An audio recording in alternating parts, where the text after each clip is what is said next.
Mesdames et messieurs, bonsoir. Il est 19h, moins 5 secondes. Mais il est désormais 19h. Le quorum étant atteint, je peux ouvrir la séance du conseil municipal.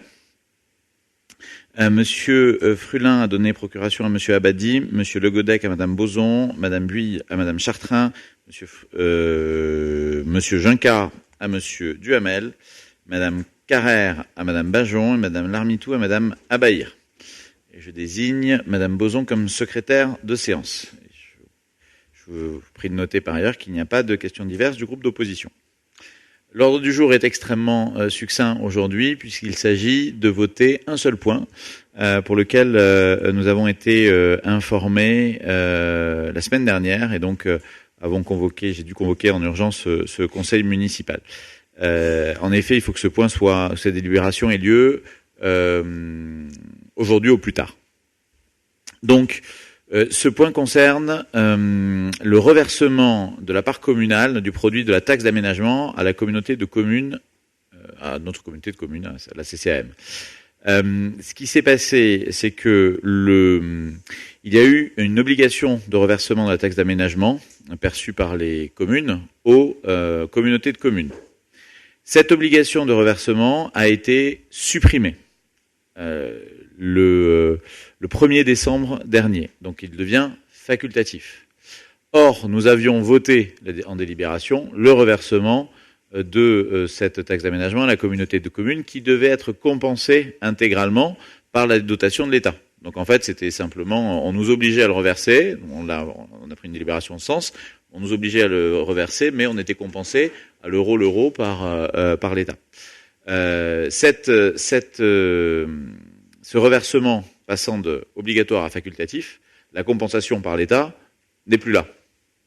Donc l'idée, c'est tout simplement qu'on revienne sur la délibération qui avait été prise par le conseil municipal pour ne pas reverser cette taxe, la part communale de cette taxe d'aménagement. Voilà. Est-ce qu'il y a des questions? Monsieur Vergès, le micro.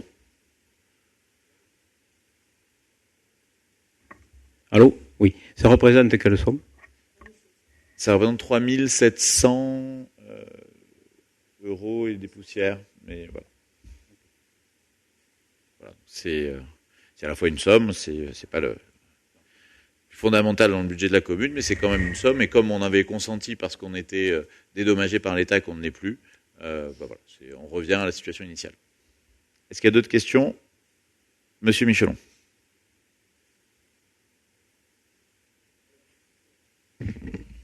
Il faudrait nous expliquer pourquoi il y a eu cette modification. Alors, je ne suis pas parlementaire et donc c'est pas grand-chose parce qu'on passe d'un terme qui était reverse à un terme peu reversé dans la loi. Ah, mais c'est peut-être un détail pour vous, mais pour nous, ça veut dire beaucoup. Non, mais même, je dis pas que c'est un détail, mais je veux dire que derrière, il y a du sens. Je pense qu'il y a un motif. Ah ben c'est de reverse ou doit reverser à peu reverser, c'est le passage de l'obligatoire au facultatif, donc c'est très important. Et donc, puisque c'est plus obligatoire, l'État n'a plus obligatoirement à compenser. Donc c'est ça, à mon avis, dans l'esprit des débats qui ont eu lieu au Parlement.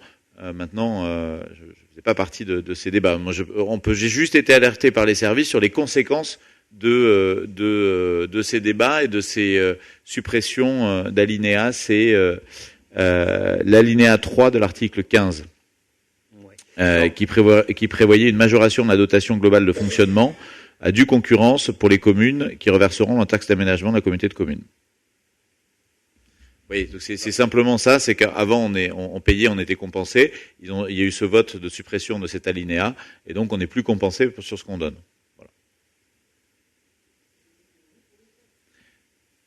Oui, Monsieur Michelon, oui, allez-y, Monsieur Michelon. Non, ça ne me donne pas l'explication parce que, en fond, la loi est assez.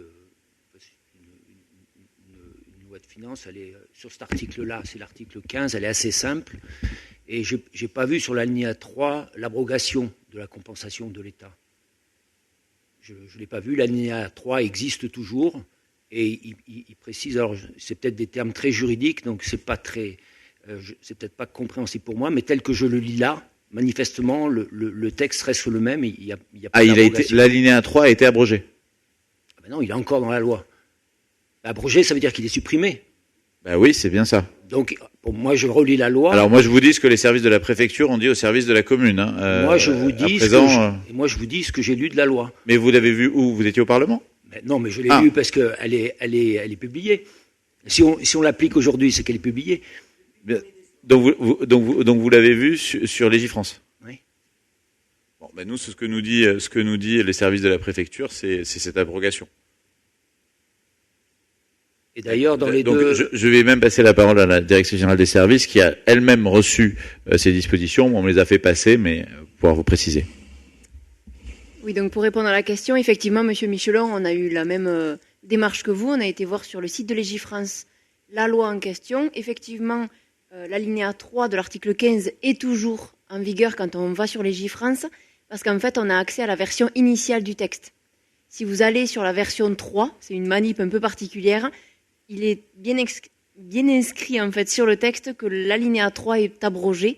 Et en fait, on a eu une confirmation écrite de la préfecture qui n'en avait pas connaissance, qui a été demandée à la DGCL, donc à l'État, confirmation semaine dernière que cet alinéa était bien abrogé. Voilà. C'est tout à fait particulier quand même. Voilà. Ah bah oui, tout à fait. Et croyez-nous que c'est bien. C'est pas par Monsieur, c'est vraiment pas par fantaisie que j'ai souhaité réunir le conseil municipal ce soir. Hein. C'est simplement parce que j'ai été alerté de ceci et que ça posait difficulté. Voilà. Parce que effectivement, si on lit les trois considérés là concernant l'alinéa 3 dans la délibération, c'est incompréhensible. On a des considérés qui se contrarient fortement, quoi.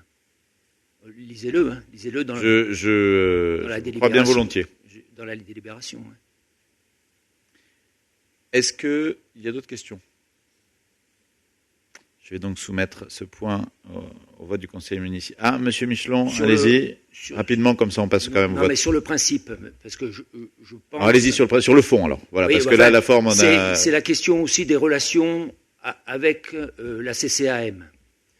La CCAM a pris, au fond, une délibération, c'était en juillet, concernant ce même point. Et vous l'aviez d'ailleurs souligné dans la délibération du 3 novembre, puisqu'on a déjà délibéré là-dessus.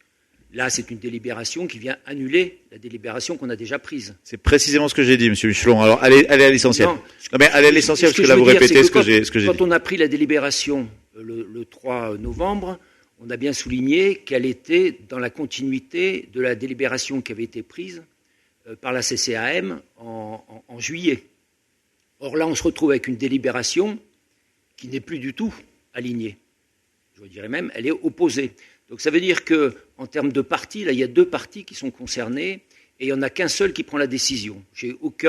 Pour l'instant, j'ai aucun retour de la CCAM sur comme quoi elle a été consultée et elle a donné son avis.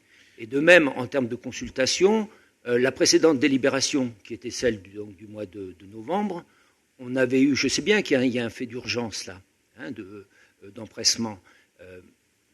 Pas d'empressement, c'est simplement il faut délibérer avant le 31 janvier. Nous sommes le 31 janvier. Non, mais je veux dire vous êtes prévenu le 26 janvier et on doit délibérer avant le 31 janvier. Ce qui fait que, contrairement à la précédente délibération qui était du même type, on n'a pas eu de consultation ni du bureau ni de la commission finances. Je sais bien que les sommes ne sont pas importantes, mais néanmoins c'est sur la démarche. Bon, alors, pour le dire autrement, est-ce que vous pensez qu'il y a un seul conseiller municipal qui souhaite que la municipalité perde 3 700 € ou qu'elle les gagne? Tout le monde souhaite que la municipalité les gagne. Donc, on va pas réunir une commission finance là-dessus. Deuxièmement, on n'avait pas le temps pour le faire. Troisièmement, ce qui différencie véritablement les deux situations, c'est que dans un cas, on était compensé à l'euro, et maintenant, on ne l'est plus. Donc c'est tout simplement pour ça qu'on reverse pas. Sinon, on serait pas revenu. J'aurais pas reconvoqué le conseil municipal et on reviendrait pas sur ce point sur lequel on a délibéré bien volontiers. D'accord. Et où est-ce que vous en êtes donc des de l'avis que vous ayez pu avoir dans une discussion avec la CCAM par rapport à ça. Mais il n'y a pas d'avis, puisqu'on donnait à condition d'être compensé. On n'est plus compensé, on donne plus. Non, mais à la fois... Non, mais sérieusement, ça s'arrête là. Ça s'arrête là. Au-delà, non, mais je veux dire, Mais si vous voulez faire un don, vous, personnellement, à la communauté de communes de 3 700 €, allez-y. Je plaisante pas. Mais moi non plus. Vous avez bien compris. Non, monsieur Michelon, s'il vous plaît, je vous donne la parole. Pour l'instant, je vous la reprends. Je vous ai dit qu'il s'agissait simplement, on était compensé, on donnait. On n'est plus compensé. Je demande au conseil municipal s'il souhaite toujours donner. Si vous souhaitez toujours donner en perte sèche la part communale de la taxe d'aménagement, vous pouvez tout à fait voter contre cette délibération et votre avis sera noté au PV du conseil municipal. Et s'il y a une majorité dans ce conseil municipal, il y aura une majorité contre ce point. C'est tout. Mais c'est simplement, j'ai expliqué les raisons. Donc maintenant, soit vous allez au-delà, vous apportez encore un nouvel argument, ensuite je passe au vote. Votre micro. Dernier argument, on a pris la délibération sur un principe qui était effectivement que le fait qu'on ne reverse pas, que la commune ne reverse pas à la Comcom, constituait une injustice fiscale. D'accord ? C'est noté sur la convention et à la fois dans la délibération. Aujourd'hui, on vote l'inverse et on considère donc que c'est une justice fiscale. Précisément pour les motifs que j'ai déjà évoqués. Je vais donc soumettre ce point au vote. Y a-t-il des oppositions ? Y a-t-il des abstentions ? Point adopté. Je vous remercie. Alors, non, vous vous abstenez parce que quand j'ai dit contre, il n'y a pas eu de main levée. Merci beaucoup. La séance du conseil municipal est levée.